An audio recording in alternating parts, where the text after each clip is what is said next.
భారత కార్పొరేట్ ప్రపంచంలో అత్యంత సంచలనం రేపుతున్న వారసత్వ పోరు ఇప్పుడు క్లైమాక్స్కు చేరింది. బిలియన్ డాలర్ల సామ్రాజ్యమైన భారత్ ఫోర్జ్ కంపెనీ అధినేత బాబా కళ్యాణి, ఆయన సోదరి సుగంధ హిరేమఠ్ మధ్య దేశంలోనే అతిపెద్ద ఆస్తి వివాదం నడుస్తోంది. వీరిద్దరి మధ్య నడుస్తున్న ఈ వివాదం విలువ ఎంతో తెలుసా? అక్షరాల 1,00,000 కోట్ల రూపాయలు. అవును, 1,00,000 కోట్ల రూపాయల ఉమ్మడి కుటుంబ ఆస్తుల పంపకాల కోసం ఈ అన్నా చెల్లెళ్లు కోర్టుల్లో తలపడుతున్నారు. ఈ హై ప్రొఫైల్ కేసును పరిష్కరించేందుకు ఇప్పుడు దేశ అత్యున్నత న్యాయస్థానం సుప్రీంకోర్టు రంగంలోకి దిగింది. ఈ సుదీర్ఘ వివాదానికి కోర్టు వెలుపల సామరస్యపూర్వకంగా ముగింపు పలకాలని స్పష్టం చేస్తూ ఒక సంచలన నిర్ణయం తీసుకుంది.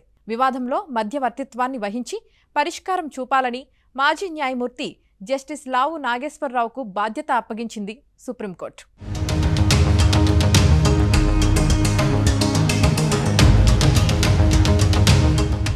అయితే కళ్యాణి గ్రూపునకు చెందిన రసాయన కంపెనీ హికల్ లిమిటెడ్లో వాటాల పంపకమే ఈ గొడవకు ప్రధాన కారణం. దీనితో పాటు భారత్ ఫోర్జ్, కళ్యాణి స్టీల్స్ వంటి భారీ కంపెనీల ఆస్తులు, నగదు, స్థిరాస్తుల విభజనపై ఈ వివాదం రేగింది.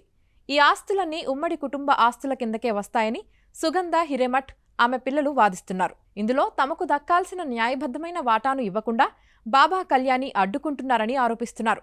ఈ ఆస్తుల విభజనపై ఇరు వర్గాలు ఎక్కడా తగ్గకపోవడంతో ఈ కార్పొరేట్ పోరు కాస్త దేశంలోనే అతిపెద్ద ఫ్యామిలీ డ్రామాగా మారిపోయింది. అయితే ఈ ఆస్తి వివాదానికి దాదాపు 3 దశాబ్దాల చరిత్ర ఉంది. 1994లో బాబా కళ్యాణి, అలాగే ఆయన తండ్రి నీలకంఠ్ అన్నప్ప కళ్యాణి మధ్య ఒక కుటుంబ ఒప్పందం కుదిరింది.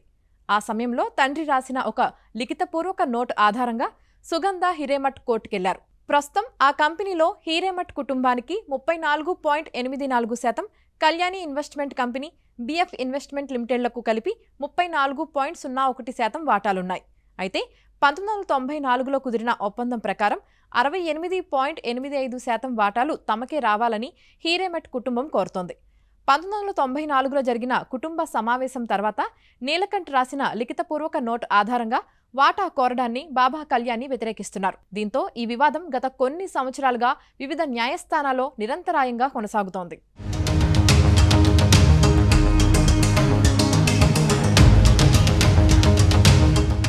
గతంలో ఈ కేసును తేల్చడానికి పూణే జిల్లా కోర్టుతో పాటు సుప్రీంకోర్టు ముందు కూడా మధ్యవర్తిత్వ చర్చలు జరిగాయి. కానీ ఆ ప్రయత్నాలన్నీ విఫలమయ్యాయి. ఆ కారణం చూపిస్తూ కొత్తగా మధ్యవర్తిని నియమించాలనే ప్రతిపాదనను బాంబే హైకోర్టు గత మే నెలలో తిరస్కరించింది. దీంతో ఈ వివాదం మళ్లీ సుప్రీంకోర్టు మెట్లెక్కింది. ఈసారి కేసును సీరియస్గా తీసుకున్న సుప్రీంకోర్టు ధర్మాసనం ఇరు కుటుంబాల మధ్య సయోధ్య కుదిర్చే బాధ్యతను సుప్రీంకోర్టు మాజీ న్యాయమూర్తి జస్టిస్ లావు నాగేశ్వరరావుకు అప్పగించింది. ఇరు వర్గాలు ఒకే చోట కూర్చొని మాట్లాడుకొని ఈ వివాదానికి స్వస్తి పలకాలని ఆదేశించింది. ఈ మధ్యవర్తిత్వ ప్రక్రియను నిర్ణీత గడువులోగా పూర్తి చేసి పూర్తి నివేదిక ఇవ్వాలని జస్టిస్ నాగేశ్వరరావును కోరింది. సుప్రీంకోర్టు ఆదేశాల నేపథ్యంలో బాంబే హైకోర్టులో జరుగుతున్న విచారణ ప్రస్తుతం తాత్కాలికంగా నిలిచిపోయింది. సుదీర్ఘ కాలం పాటు కోర్టుల చుట్టూ తిరగడం కంటే ఇరు వర్గాలకు ఆమోదయోగ్యమైన ఒక సామరస్యపూర్వక పరిష్కారం కనుగొనడమే మేలని సుప్రీంకోర్టు భావిస్తోంది.